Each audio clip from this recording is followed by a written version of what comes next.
Good afternoon, everyone. My name is Ari Vidali, and I am the founder and CEO of Envisage Technologies. I wanted to thank everyone for attending today's webinar. This is the first in a series of webinars that we are going to be publishing under the Public Safety Innovation Series. So in addition to creating software for the public safety sector, Envisage Technologies also is developing ideas and new approaches to the first responder space, and we are promulgating those ideas through a series of webinars, the first of which you are attending today. And the webinars are designed to highlight either an innovation or to highlight a project that has been implemented within the public safety space that really has had a profound impact on the space. And so today it is my distinct honor and pleasure to welcome two speakers to the table. The first is Director Scott Stevenson. He is the director of the Utah Peace Officer Standards and Training, or POST organization. Scott is a true innovator and a leader in the criminal justice field. Over his career, he's been instrumental in improving law enforcement and increasing the accountability and safety of officers out in the field. He was also key in educating state legislators and stakeholders and helping formulate improved statuses on investigations that have increased the accountability of his chiefs and sheriffs. There are many accomplishments that one could talk about when one is talking about Scott, but I'll just add a few more. He was the key person who revamped the entire training curriculum to ensure it followed modern use of force standards and incorporated leading trends in law enforcement. And in view of remaining on the cutting edge of law enforcement, he transformed Utah's POST into a research organization. And he wanted to ensure thereby that the latest techniques were being understood and were applicable and incorporated around the state. In addition, as director, he enacted the very first requirement in Utah for physical fitness standards into the state's law enforcement curriculum. Today we're going to talk about one of his biggest achievements, which was to create a statewide ecosystem to streamline Utah's compliance process, taking it from literally months of manual labor to minutes. And by making officers more accountable, he made them safer in the process. Now, I do want to add one thing to this, which is that in dealing with compliance, the same principles that Scott was able to implement in the state of Utah for law enforcement are very, very applicable to other sectors, whether that is in the fire world, whether that is in the emergency medical world, or in healthcare, for example.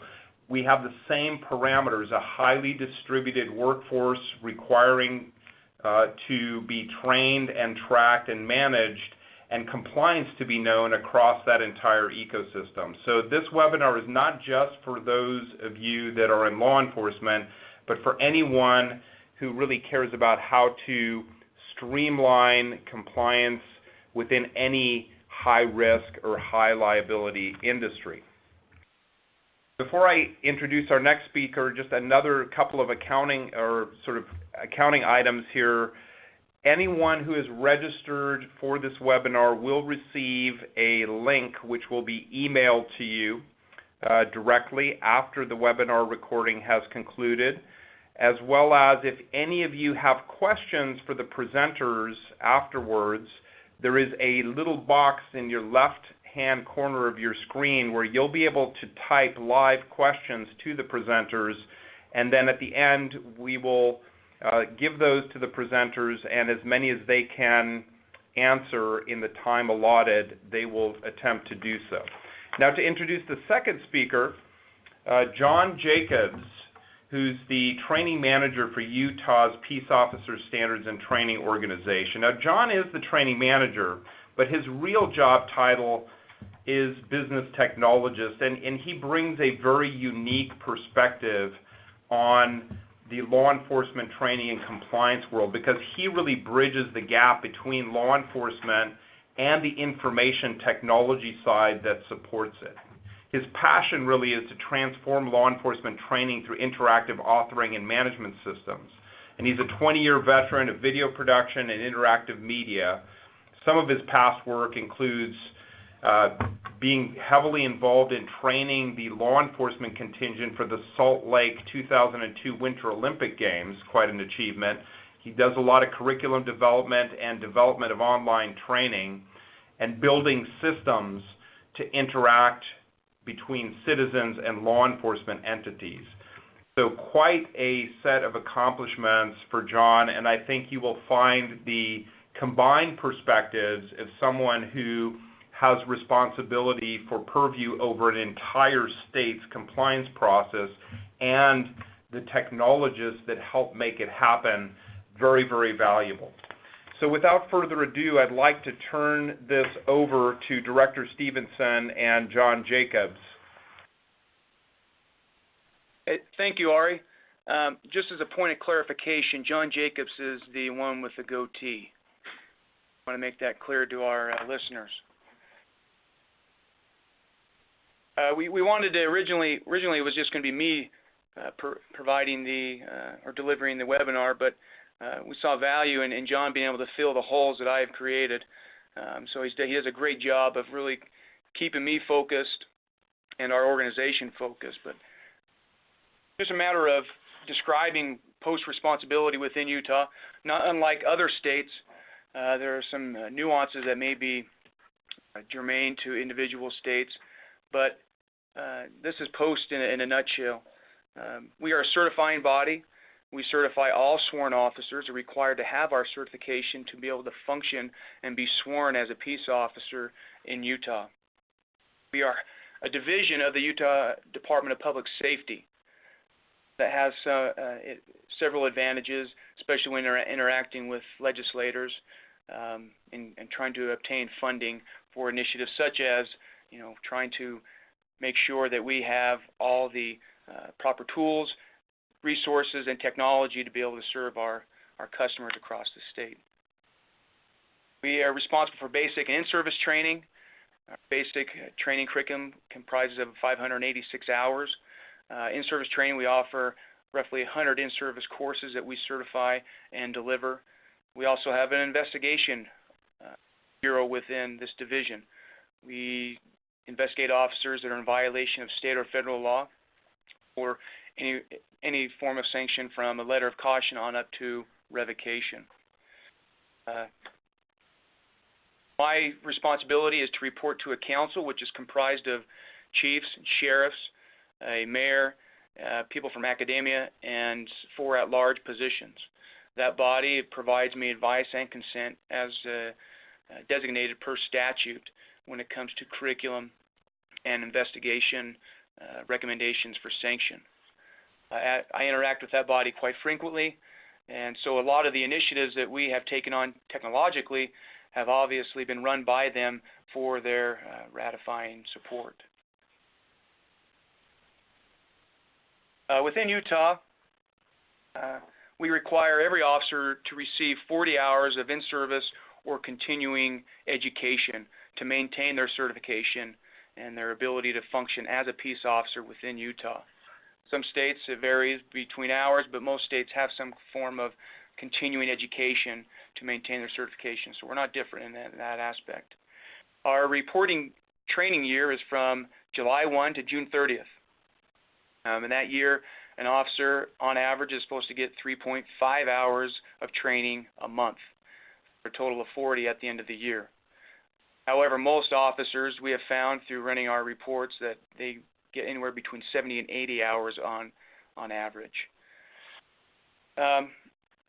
Dispatchers, we also are responsible for that certification. We are required to get 20 hours of in-service training. Theirs is a little different because they do not have a URS component, which is the Utah Retirement System.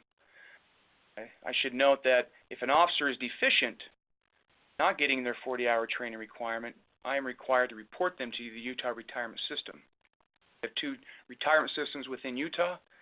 One is the public safety, the other being the public employee. Public safety is a more valuable retirement system because of the less, not many years required to be able to retire, as in the public employee system. So when I report them to URS, then URS decides whether they take action against that retirement, kicking them out of the public safety into the public employee retirement system. So a pretty big hammer and motivation for the officer to get that 40-hour training requirement. And jumping ahead a little bit, more reason for us to be extremely accurate. That's really the impetus for going down this technology, this compliance module system. Do you have anything to add to that? No, the big thing we have here is getting first of all, there was the education, getting out to the agencies that you need to get these hours in, and then us being proactive and being able to get back to them in a timely manner, letting them know what hours or who were deficient, who are not deficient. So this really is a large process that takes up a lot of our time, and so what we'll be talking about today is how we were able to break that down and make this process more manageable. Utah, by the numbers, we have about 192 agencies. 90% of those are rural departments with officers of maybe less than 10 on staff. So maybe somewhat unique in comparison to the East Coast. Utah is a very large state, and we find it very challenging to get officers in the far reaches of our state to enter their hours and interact with post. We issue about 1,200 new certifications per year. There are about 9,600 active officers at any given time within Utah. 9,600 fluctuates as the year progresses. We have a form that's called a change of status form. Helps us keep track of where officers go, whether it's internally as they stay with the department or when they leave their department seeking employment elsewhere. And during our audit, we catch a lot of those situations where an officer or the department failed to enter the proper paperwork online to let us know where they are at any given point of their career. Last year, we certified 1.3 million training hours. Make sure that those hours were in compliance with our policies and statutes so that each officer could get credit. A lot of hours to approve.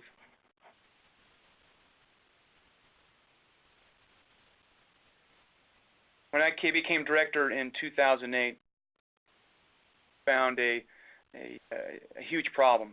One, there was a disconnect between Post and its customers, the agencies, sheriffs, and municipalities alike, and the individual officers. It's very fragmented, and we struggled to find out where an officer was in service-wise, career-wise, at any given point. It took a lot of hours to research, pull their paper file, or contact archives to get that information. So it was a very laborious process just to find out where one officer was or within their career. We also could not trust the information that was being generated from the system that we had in place at the time. So a lot of this was the impetus for seeking out better solutions technologically. Yeah. What we had with talking a little bit about the problem is we were operating pretty much in a bubble. We had a system that was limited to very few logins from our staff, no interaction or importing or exporting of data from the agencies. So all the agencies were on their own systems, or some of these small agencies, their system is Microsoft Excel. So you have a system where we're unable to communicate effectively with our customers. And then also the system was very poorly maintained. There was no steward of the system. It was handed down from training sergeant to training sergeant. So like the director talked about, the data we were putting in was not necessarily accurate. And so if you have inaccurate data being put in, you have inaccurate data coming out. And so kind of walking through that process, we were back in the late 80s where we didn't have a system, like a lot of people did, and everything was being submitted through paperwork.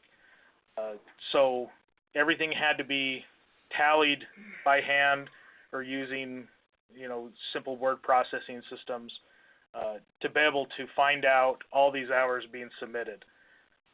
So that's where we really never finished the process that we started every year. We'd come up on the next year before the first year was even completed.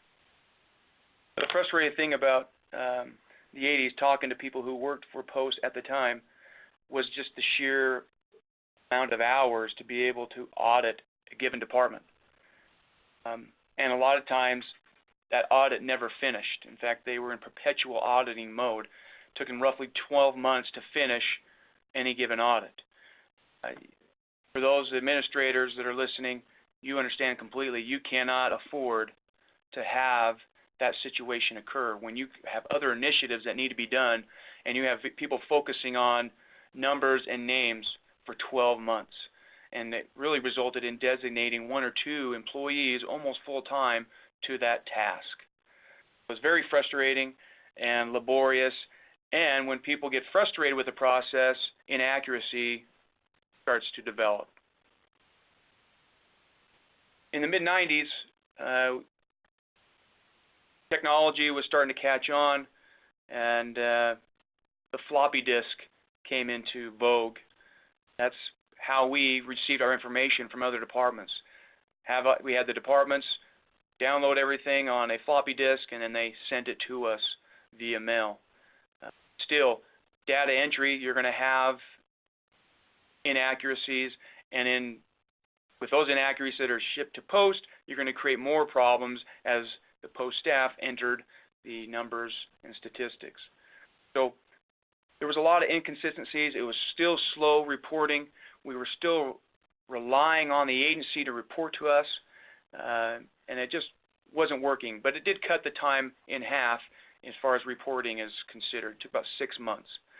We're down from a year to 6 months, but still we were not very inaccurate and unable to provide a report real time. If it takes you 6 months, by the time a director asks for that report, the information is already 6 months obsolete. The floppy disk was a 1.22 megabyte disk, so that and the agencies would, and this is where we'll talk about security in a second, but they were inputting officers' social security number and name and number of training hours and saving it on this floppy disk, then putting it in the general mail and mailing it to us. So we had traveling around the state through postal mail floppy disks with officers' personal information on it, which is concerning. And then if the agency misentered one person's social security number by 1 digit, the system would not isolate that error and kick it out. It would kick out the whole batch. So our technicians would have to take that, at least it was in electronic form. They would try and input the data into our system, and then it would throw an error, and then that meant that they would have to go manually through that agency to find that error, fix it, and then try and resubmit it. In the 90s, Post purchased a new training system that allowed us to import information from these floppy disks.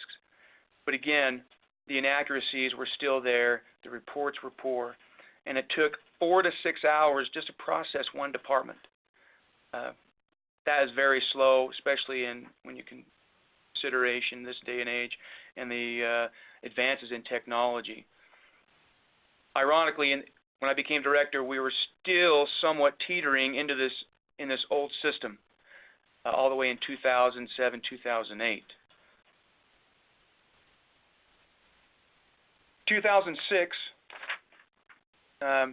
we made the leap and said we got to do something. We cannot stay in this realm with the current system that we had bought into, and this floppy disk was to store a lot of information. And we found ourselves we kept going back to paper. We still had boxes and stacks of paper everywhere throughout the building, and archiving information that we knew could be put into a system, and we could use it a lot more efficiently if we find a system to do that for us. So in 2006, we created our own system, and we released it, and within hours we were notified by our Utah TS that we had just exposed 15,000 officers' Social Security numbers and date of births. So in 2 hours, we were done auditing. We shut down the system, and we reverted back to the old way of doing it through Excel sheets and contacting and manually working with the departments to make sure that their officers receive their training hours. The issue we had with this was we had a system that was, like I said, it was in a bubble. It was only meant to be logged in within our network. And then we got with that vendor and said, hey, give us an online system that could push and pull data from the online world. And that interface, if you have a system that was not built with the security in mind of being online, and then you go to push and pull data from that unsecure system to a very exposed system that the internet is, that's where we ran into trouble. And luckily our IT department ran a security scan and found it and put it down. And so that's where we say on the slide we had a moment of truth. If we can't do this right, should we do it at all? Or should we find a new way to do it? Or what do we do? And so this is when we went out and sought to find something that would to bring us to a way where we could manage it securely and effectively. When John came to me with this news that we exposed all these Social Security numbers and date of births for officers, frankly, my jaw dropped. And luckily, we caught it in time, and we did not find that we compromised any officers' information.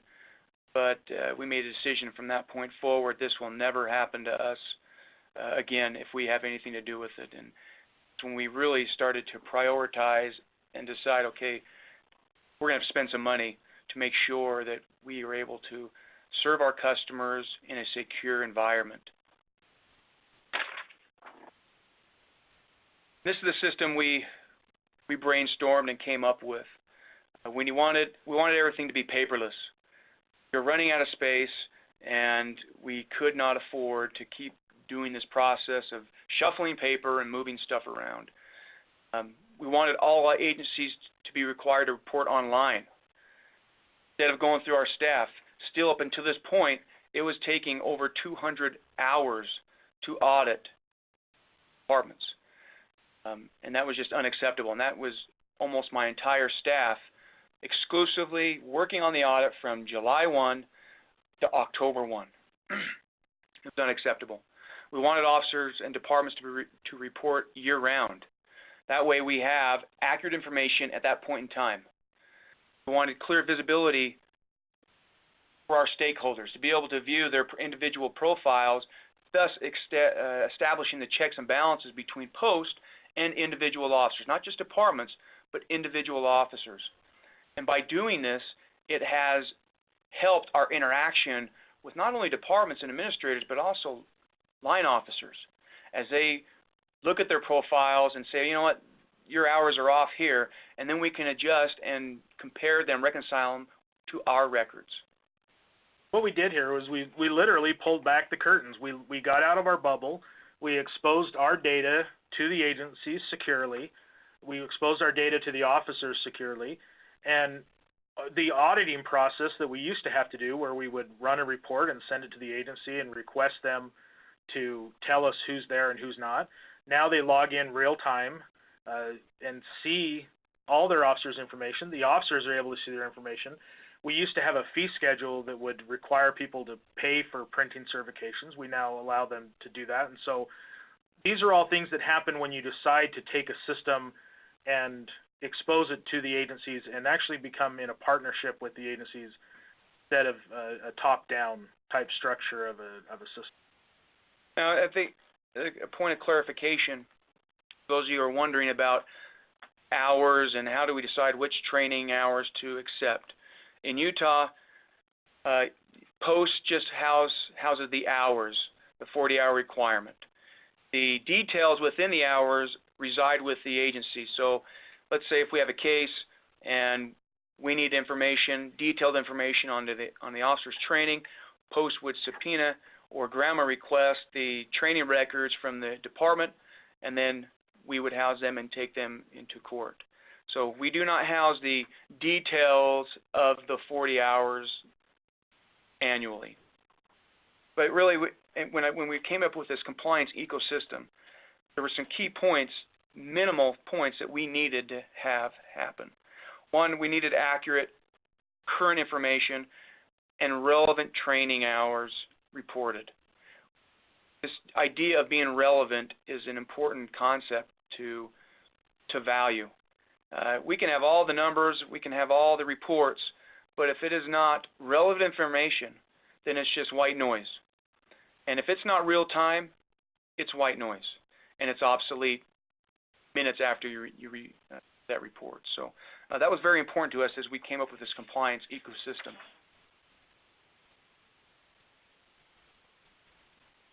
In 2007, we pulled the trigger and we started looking around for a system that could meet our needs, not a vice versa, a system driving what we needed. We were not willing to accept that, and therefore it eliminated any off-the-shelf product. We needed something that could be customarily developed for us.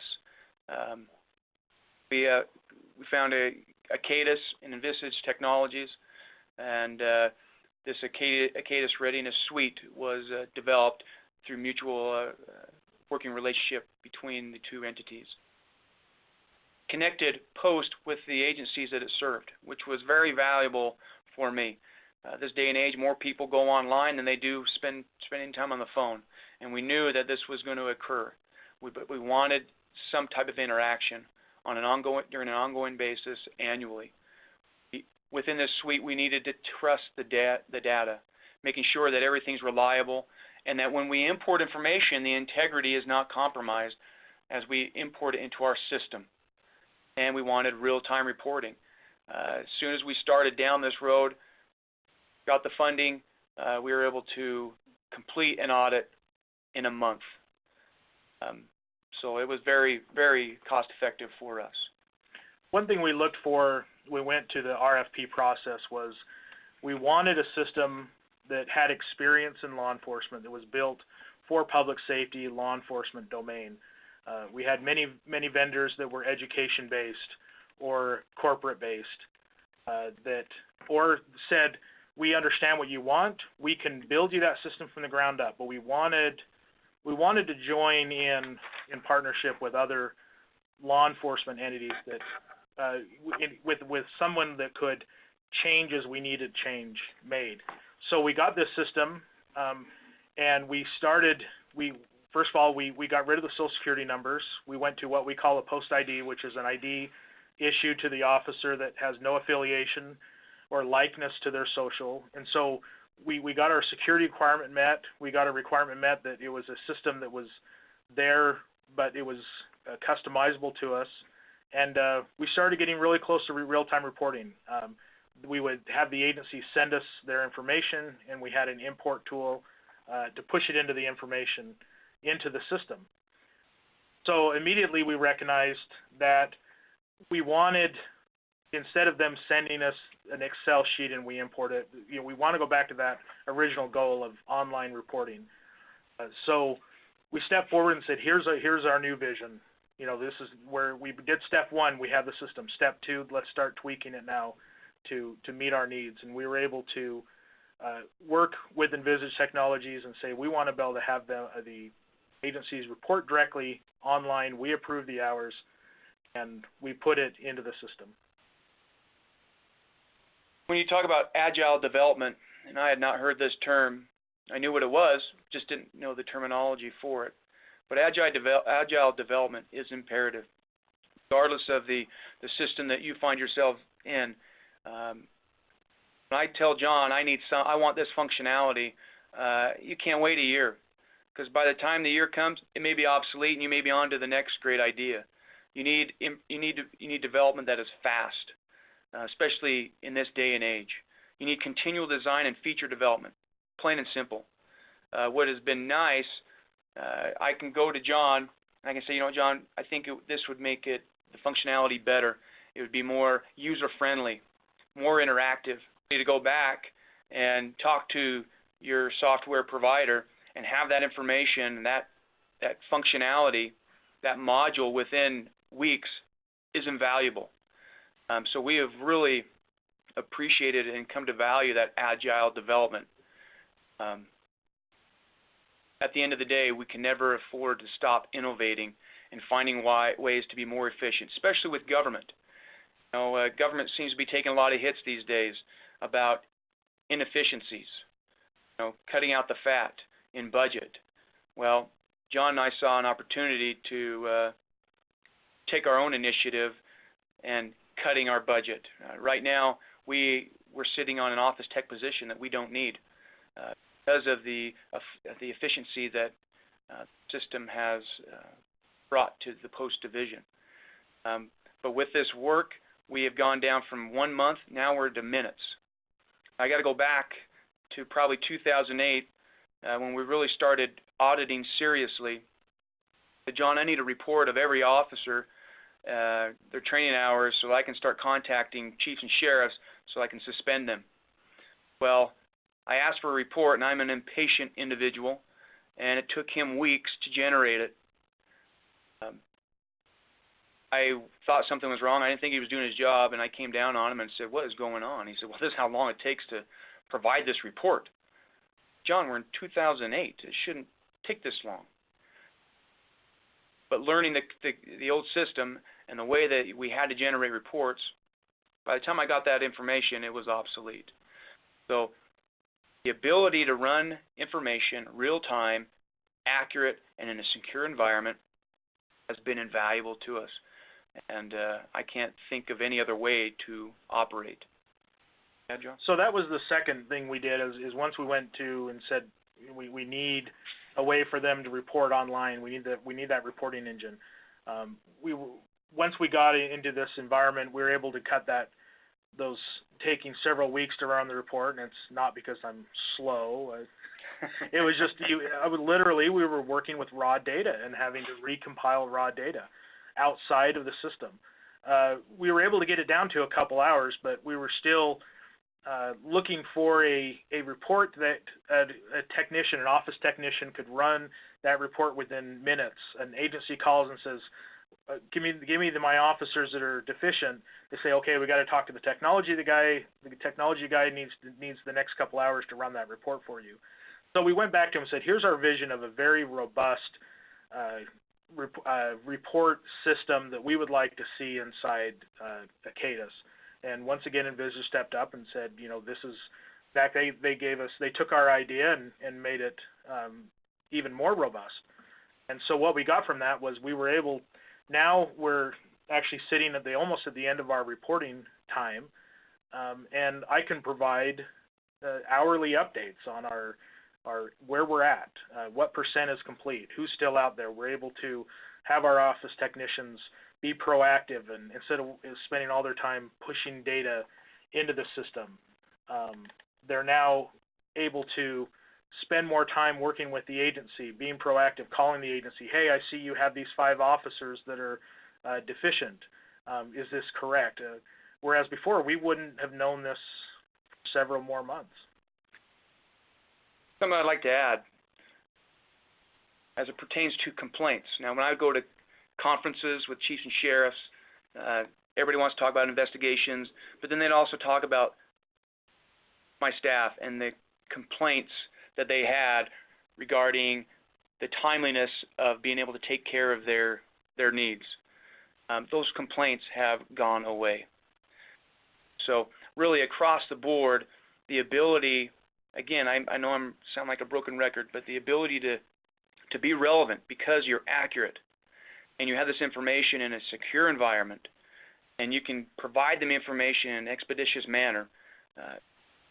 A byproduct was the complaints started going away to the point where they're non-existent. Now I'm getting compliments because of how quickly my staff responds to a chief or a sheriff or an officer.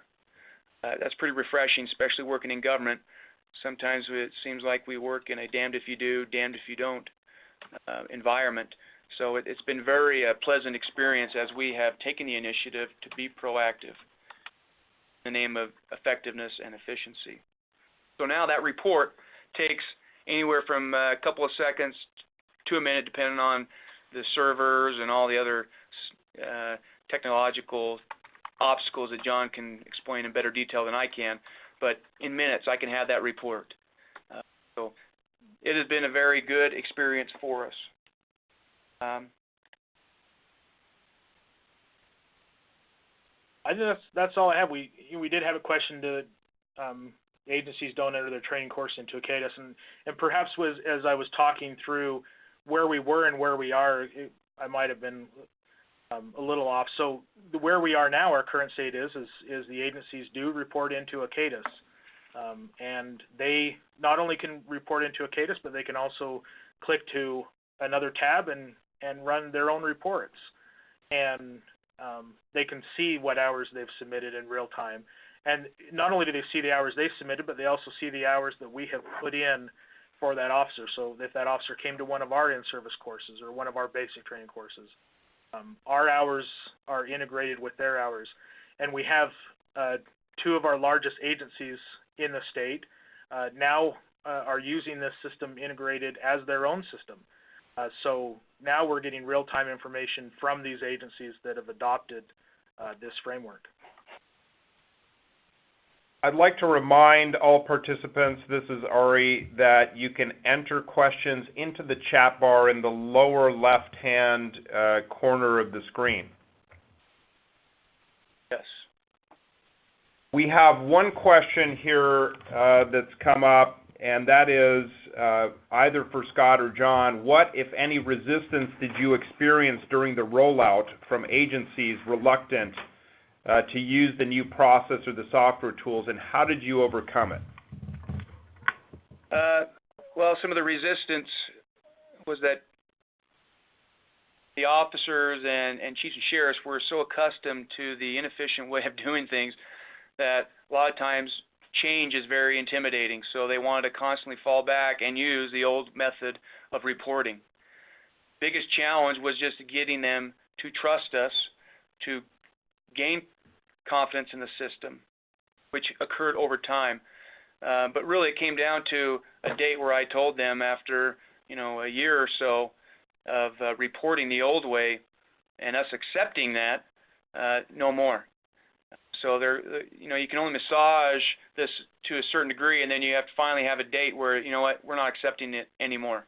However, just the other day we had somebody take a picture on their cell phone of their training hours that were handwritten on their paper, and then texted it to one of my employees.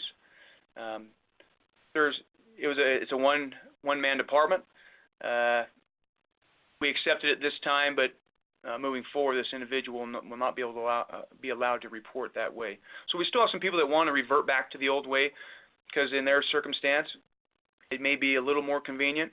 But once they come over and start reporting directly into the system, we've had nothing but compliments in the ability to do so. It's just encouraging them to take that leap. I heard a quote that culture eats technology for lunch. Well, we experienced that firsthand. But we have overcome that, and people are using it. In fact, over 90% of the state are using the system in one form or another when it comes to, classroom delivery, signing up for classes, or reporting online. But every officer is using the profile functionality of the system. And you have to remember that as we went through this strife, through the years of changing systems and trying to innovate and taking a step forward and taking a step back and taking a step forward, our customers, our agencies, were experiencing that with us. So fortunately for the past several years, we've had stability. We've had a system that's been up year-round. And this year, as we've seen greater numbers of hours submitted earlier, we're tracking far ahead of where we've been in years past, and we're trending every year that way. As long as we stay with a stable, usable system, our customers are coming along with us now and understanding our process. Another question that's been posted here, how did you secure budget for this project? That's a good question. I had to beg. I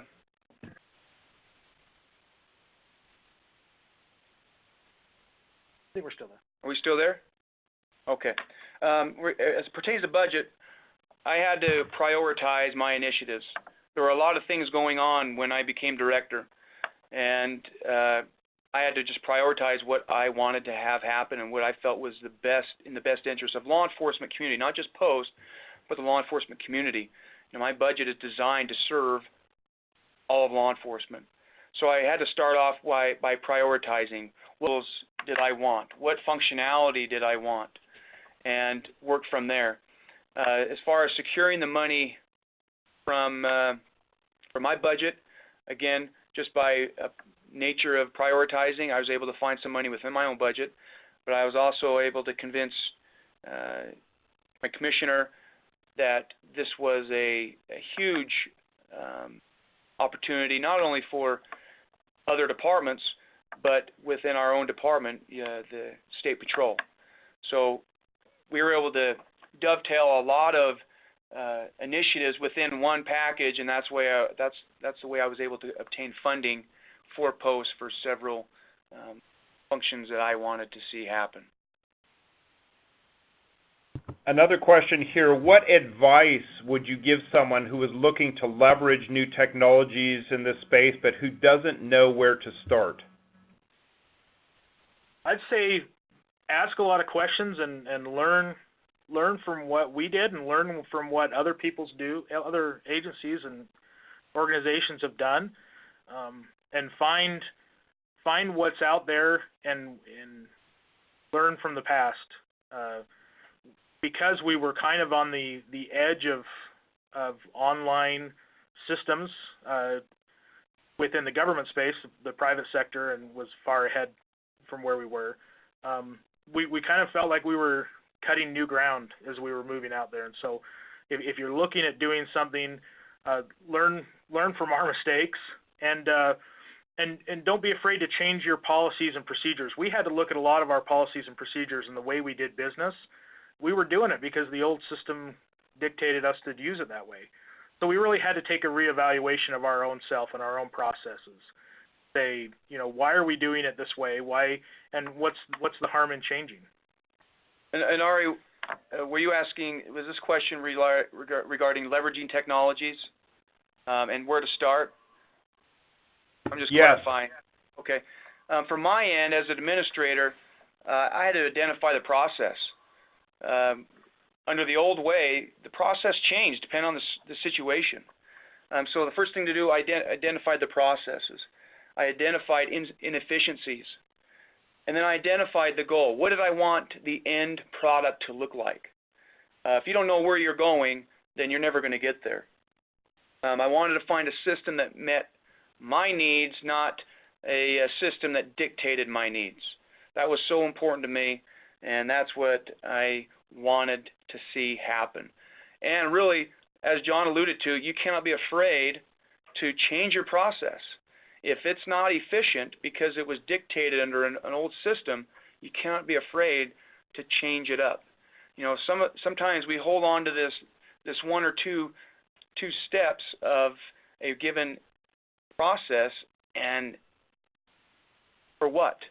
Because it's comfortable and because people are used to it, and they would rather not deal with some of the political fallout that may happen because somebody doesn't want to change. So that would be my advice to somebody that's looking into a system. Thank you, Scott. We have a question from the DEA in Quantico, Virginia. They want to know how or who entered all your legacy data. That was an import process.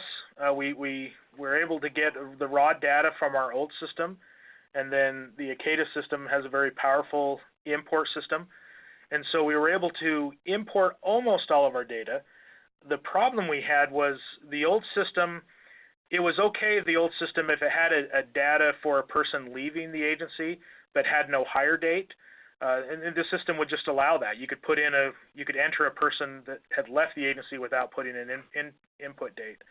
And so some of that data was just compatible because we hadn't captured it at the time. And so some employment data we had to leave behind, but we were able to bring over all of our certification and training, all the key points we were able to easily migrate into the system.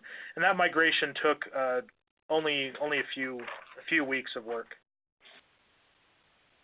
Another question, why did Utah decide to have a Caddis maintain their files? Was it because of dollars? The cost, was the decision based on cost or easier for departments?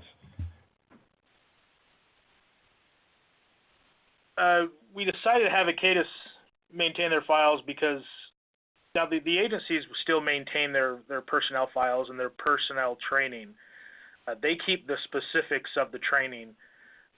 So what we house with the Caddis is their employment history, their personal information, what certifications they've accomplished, and then what training they've completed with us, if it's a instructor class, and then we also keep the number of hours. So we'll have an entry in an officer's record that says annual 2014 training from Lone Peak Police Department, 65 hours.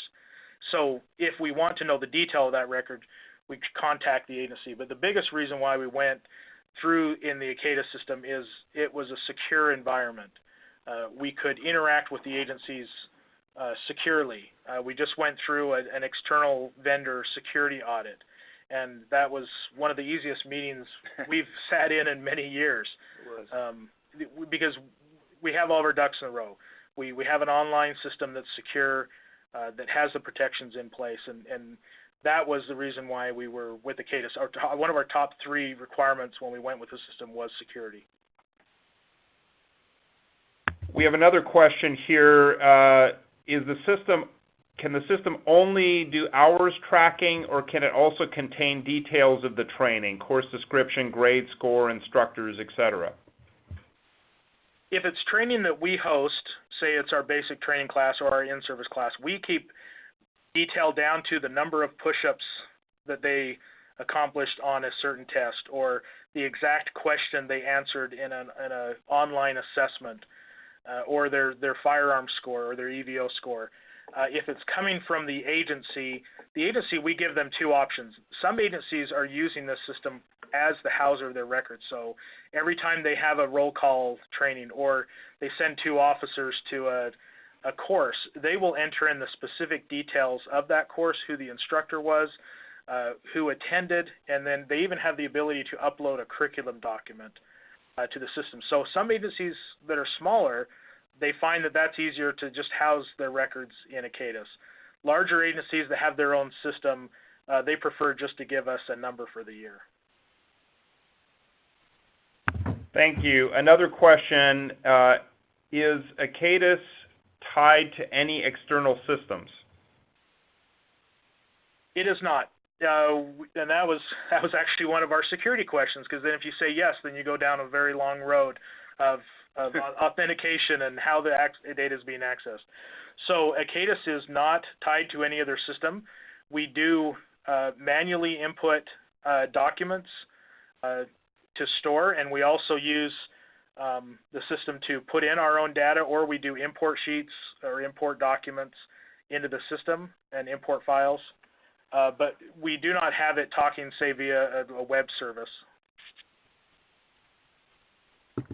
Another question here, if officers are entering their own completed courses, how does your agency verify the courses taken? Is it possible that an officer can make up a course for hours to receive training hours for that?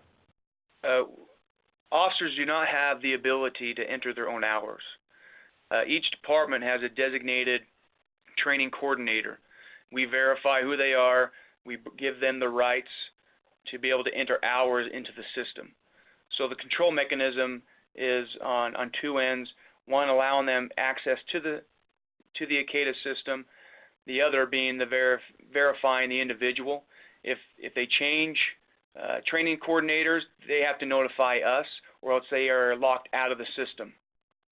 The specific training hours is certified by the chief administrator of that department. Again, if they do not receive training directly through post, then the hours are the only thing that's reported to us. As John mentioned, if they do receive training through us, then it's a very detailed description of what training they were exposed to. Thank you. Another question we received, when you were going through your evaluation process, did you look at systems currently in use for tracking of hours, for example, physicians, attorneys, CPAs, and others required to undergo continuing education through a state organization? So did you look at other verticals for systems, and if so, what did you find were issues with those systems that did not work for law enforcement? We looked at, our RFP was a multi-step request for proposal. So we got surprisingly, we didn't get a lot of people submit for it, even though it was a very simple RFP. We had, I'd say, and I'm trying to remember back because this was years ago, I'd say we had a dozen or so. And yes, we did have ones that were for academia. We had ones for corporations. And then we also had companies that were local, hoping they would get some local points, because that's part of the evaluation process, is if it's a local vendor, they get a preference points. We had people that said, I understand what you want, and I can have that built in 6 months. So we did. We had it across the board, but our key items were an existing system built from the ground up for law enforcement, security, and it was an online system, native online system, not a hybrid system that might have security vulnerabilities. Again, the agile development was imperative. We did not have 6 months. Keep in mind, we were in 2007, 2008, and still functioning with technology from the 80s and early 90s. We needed to make progress now, and that was really the downfall of a lot of other products. They just could not meet the need expeditiously. We have another question here. Did new users find the system intuitive, or was remedial system training necessary? We found that once you show the person the system, they're very, very pleased with it once they get past ironically, the largest issue we have is remembering username and passwords, and that's with any system. But once we get them in the system, we get people saying this is easy, this is an easy workflow. They put in the hours in July, and then for some of these larger agencies, they go back to their other duties as assigned, and then they come back a year later, and they almost need, like I said, remedial training. So we've done help documents. We have a ticket system. We provide some hand-holding. But for people that are busy with other duties, they might lapse on how to use the system. The agencies that stick with the system manually and plug in the hours as it happens, we have to provide them little or no support. Interesting question here. Would you do anything differently in this project, in this Caddis project, if you could go back and do it again? Administratively, I wish it was already done a long time ago. But as far as my relationship and interacting with this process and my staff and Caddis, I wouldn't change a thing. Because of the situation we found ourselves in, we needed to be able to develop and have a say in functionality, and we've been afforded that. So really for us, it's been, even though it's been a kind of a longer road than I anticipated, I liked the end product. I liked where Utah Post is, and I like the interaction that we have with departments. It's been a good experience. The only frustration is trying to secure funding, and every administrator can relate to that. It is a challenge, but again, it narrows down to priority. What do you want to have happen? I will admit there are some functions that I wanted, and I do want, but now other things have taken precedence, and you have to just prioritize. Biggest frustration has just been not having an unlimited stream of income. We have time for two more questions. The first one is maybe tied into that last one that you answered. Given that you're an innovator, what do you see as the next major area of opportunity that can benefit from technology like you did with your annual reports for training? So where are you going to innovate next, basically? Well, where I would like to go is use of force reporting. This is a huge topic right now in contemporary America, and the inability to provide media and the public accurate numbers as to the use of force, how the use of force is played out, the tools that are used, that are deployed by officers, is just going to be invaluable. But that is my next obstacle to overcome, is be able to find a method of reporting so that I can provide chiefs and sheriffs and the media real-time information on use of force within the state of Utah. The second is investigation case management. I know there are tools out there, but there are some unique nuances that we have identified within our own division that we stand in need of. And so those are the two initiatives that I have identified as I've gone through this process. Thank you, Scott. One other one that just came in, how is an officer notified if his/her data is in question or is challenged? Well, the agency puts in the agency through the portal puts in that in-service event, and then so we're interacting with the agency. We're not interacting with the officer themselves. Sometimes we'll get a course that we kind of tilt our head at and look and say, you know, the title of the course seems to not be applicable, and so we contact the agency and get some clarification on it. But every training hour that's submitted through the portal has to go through a approve or reject button on each event. And so if we do reject, then that agency training coordinator is notified that it's been rejected and for the reason why. Thank you. We're going to wrap up now, but before all of you hang up, I'd like to say a few words that, first of all, watch your inbox for our next webinar, which we're doing one on school safety, which will be in September. We hope you will join us for that. Also, this webinar has been recorded, so all of you will be receiving that recording. And finally, we would like to ask you to fill out a brief 30-second survey after the webinar concludes. We're going to be asking you also for other topics you'd like to see in the Public Safety Innovation Series of webinars. But I'd like to thank Scott and John for this valuable information, a great set of questions from the participants, and hope to see all of you next time. Thank you all for participating. Thank you. Thank you.